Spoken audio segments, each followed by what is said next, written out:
बिस्मिल्लाहिर्रहमानिर्रहीम, अस्सलाम वालेकुम। मैं हुसैन इकबाल हूँ और आप मेरा यूट्यूब चैनल देख रहे हैं। अगर अभी तक आपने चैनल को सब्सक्राइब नहीं किया तो आपसे रिक्वेस्ट है कि चैनल को सब्सक्राइब करें और कमेंट सेक्शन में अपनी कीमती राय से आगाज़ जरूर करें। जनाब, इंतखाबात में सिर्फ 36 रोज बाकी हैं और जो इंतखाबात की शफाफियत है उसको यकीनी बनाने की जो भारी जिम्मेदारी है वो इस वक्त अदलिया के कंधों पे आन पहुंची है। और आज सुप्रीम कोर्ट ऑफ पाकिस्तान में एक अहम केस की सुमात थी और वो केस था सियासतदानों की ताहयात नाअहली के हवाले से, जिस पर सुमात हुई। और सुमात के दौरान काजी फायद ईसा साहब जो है वो काफी अग्रेसिव भी नजर आए और कहीं ना कहीं ये लग रहा था कि शायद ये वकला केस नहीं लड़ रहे, जज ये केस लड़ रहे हैं। और क्योंकि इस केस के बारे में तासुर यही है कि इंतखाबात से पहले पहले जो नवाज शरीफ साहब पर एक नाअहली की तलवार लटक रही है उसको भी खत्म किया जाए। जैसे इस्लामाबाद हाईकोर्ट ने जितने केसेस थे नवाज शरीफ साहब पर, उनमें से उनको बरी किया और उनको मुअत्तल की सजाएं उनकी सारी, तो उसके बाद अब सुप्रीम कोर्ट जो है वो सहूलतकारी के लिए सामने आई और नाअहली के बारे में ये केस लगाया गया। और अब भी यही कहा गया कि जनाब 11 जनवरी तक जो है वो हम इसका फैसला जरूर कर देंगे। अब इसकी टाइमिंग बड़ी इंपॉर्टेंट है। उससे पहले उन्होंने ये कहा कि हो सकता है कि 4 जनवरी को ही इसकी जब समाअत हो तो उस पर इसको केस को निपटा दिया जाए, लेकिन 11 जनवरी तक जो है वो हम इस केस को निपटा देंगे। अब तासुर यही है कि ये नवाज शरीफ साहब के लिए तमाम तर जो सहूलतकारी है उसमें सुप्रीम कोर्ट अपना किरदार अदा कर रही है। अब जो रिमार्क्स आए इस केस के दौरान जस्टिस काजी फायद ईसा साहब के, उसमें एक तो उन्होंने यही कहा कि जनाब हुजूर अकरम सल्लल्लाहु अलैहि वसल्लम के अलावा किसी मुसलमान को ये सोचना भी नहीं चाहिए कि वो अपने बारे में सादिक और अमीन होने की जो अल्फाज है वो इस्तेमाल करे। उसके साथ साथ काजी साहब ने यह भी कहा कि जनाब जिस कदर मुश्किल शरायत हो गई इंतखाबात में हिस्सा लेने के लिए, तो शायद अगर कायद आजम भी वापस आ जाएं और कायद आजम इंतखाबात में हिस्सा लें तो उनको भी जो है वो नाअहल करार दे दिया जाए। उसके साथ उन्होंने जो ज़ियाउल हक साहब को भी आड़े हाथों लिया और कहा कि क्या आइन शिकन जो आइन शिकनी करने वाला जो किरदार है हम उसको अच्छा कह सकते हैं, या क्या ज़ियाउल हक को सब माफ है कि वो कुछ भी करे और उसके बारे में फिर भी यही कहा जाए कि जनाब वो अच्छा आदमी है। उसके साथ जस्टिस मंसूर अली शाह साहब ने भी रिमार्क्स दिए, उन पे बात करेंगे। लेकिन यहाँ पे एक अहम नुक्ता, एक अहम रिमार्क्स जो काजी फायद ईसा साहब की जानिब से आए कि इस चीज से तासुर ये ना दिया जाए कि हम जो ये कार्रवाई कर रहे हैं ना, ये कार्रवाई किसी एक पार्टी को और किसी एक शख्स को जो है वो फायदा पहुंचाने के लिए की जा रही है। तो सवाल ये पैदा होता है यहाँ पे फायद ईसा साहब से भी कि सवाल ये है कि जनाब आपको ये कहने की नौबत क्यों आई, या कहीं ना कहीं आप जानते हैं कि जो इस तमाम तर कार्रवाई के पीछे गेम डाली जा रही है वो नवाज शरीफ साहब को एक सेफ वे इलेक्शन में जाने के लिए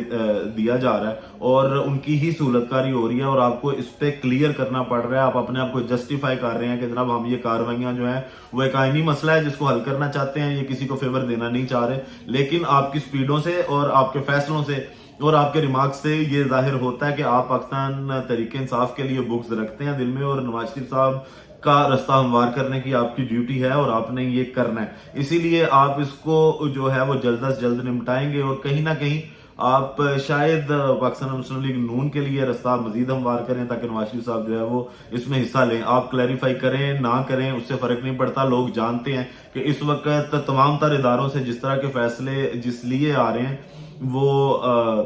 किसकी फेवर में या किसके हक में जा रहे हैं, तो आपकी क्लैरिफिकेशन से शायद कोई इतना फर्क नहीं पड़ता। अब जस्टिस मंसूर अली शाह साहब ने जो रिमार्क्स दिए उन्होंने यही कहा कि जनाब अगर कोई बंदा गलतियां कुताइयां कर लेता है और उसके बाद वो तौबा करके आलिम बन के वापस आ जाता है तो क्या उसको माफ नहीं किया जाएगा। हर बंदे का बुनियादी हक है कि वो इलेक्शन में जाए। अगर कत्ल जैसे वाकयात पर जो माफी मिल सकती है और एक थोड़े अरसे की नाअहली है तो फिर छोटी मोटी मामूली बातों पे, अब मामूली बात पता नहीं उन्होंने करप्शन को कहा है क्योंकि नवाज शरीफ साहब पर तो करप्शन के चार्जेस थे और पैनामा के वो रसीदों के मामला वो सारे वो एवन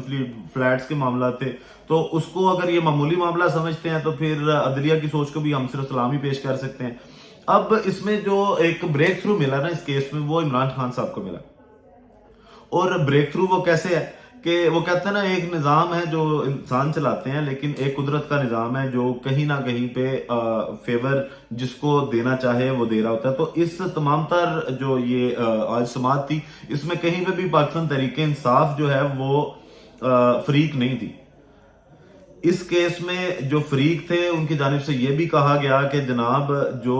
सजाएं मुअत्तल होती हैं तो उसके साथ इस चीज पे भी अदालत को रोशनी डालनी चाहिए कि फैसला भी तो मुअत्तल होना चाहिए,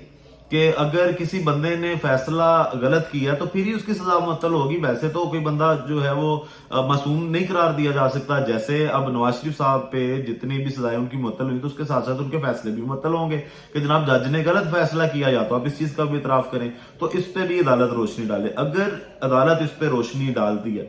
तो उसके बाद फिर इमरान खान साहब के भी 11 जनवरी के बाद इलेक्शन लड़ने के रास्ते मजीद हमवार होते दिखाई देते हैं। वो कैसे? अब इस्लामाबाद हाई कोर्ट में जब इमरान खान साहब की नाअहली के खिलाफ जो एप्लीकेशन थी पाकिस्तान तहरीक इंसाफ की, उसकी समाअत के दौरान जज साहब के ये रिमार्क्स थे कि जनाब इनकी सिर्फ सजा मुअत्तल हुई थी, ना अहली फैसला मुअत्तल नहीं हुआ था, इसलिए फैसला अपनी जगह पे कायम है और ना अहली इनकी बरकरार है, जिसकी बुनियाद पर उनके कागजात पर एतराजात आए और उनके कागजात को मुस्तरद किया गया। अब अगर इस पॉइंट को जो एक पिटिशनर की जानिब से अदालत में उठाया गया, अगर अदालत इस पे कोई फैसला देती है तो नवाज शरीफ साहब के लिए आगे कुआं पीछे खाई वाले मामला बन जाएंगे कि इमरान खान जो है वो अगर इंतखाबात में हिस्सा लेते हैं तो फिर कहीं ना कहीं नवाज शरीफ साहब भी ये जानते हैं कि उनके लिए इंतखाब में कुछ सीटें निकालना भी बहुत मुश्किल हो जाएगा। अब ये तमाम तर सहूलतकारी अगर नवाज शरीफ के साथ के लिए की जाती है और खासकर इस नुक्ते पर अगर सुप्रीम कोर्ट इसकी भी तशरीह करती है और फैसले की मुअत्तली की बात या उसको कलअदम करार करने की बात यहाँ पे होती है और इस पॉइंट को क्लियर किया जाता है, तो शायद इसका फायदा पाकिस्तान मुस्लिम लीग नून से ज्यादा पाकिस्तान तहरीक इंसाफ को पहुंचेगा और इमरान खान साहब के जो रास्ता है वो हमवार हो जाएगा। लेकिन इस पे भी शायद जो लाडला प्रो मैक्स सुपर लाडला प्रो मैक्स नवाज शरीफ साहब हैं वो नहीं राजी होंगे और इस चीज को इग्नोर कर दिया जाएगा और सिर्फ वो जो ताहयात नाअहली वाले मामलात हैं कि एक शख्स को सिर्फ 5 साल के लिए नाअहल करना चाहिए या 10 साल के लिए नाअहल करना चाहिए या नाअहली की मुद्दत को सिर्फ कम कर दिया जाएगा, ताकि जो इमरान खान साहब की नाअहली का मामला है वो अपनी जगह पे रहे और सिर्फ नवाज शरीफ की और जहांगीर तरीन की जो सर पे एक तलवार लटकी हुई है उस तलवार को जो है वो हटा दिया जाए। वीडियो का इख्तिताम करते हैं इसी दुआ के साथ कि अल्लाह ताला पाकिस्तान पर अपनी लाखों करोड़ों रहमतें नाजिल करे। पाकिस्तान जिंदाबाद।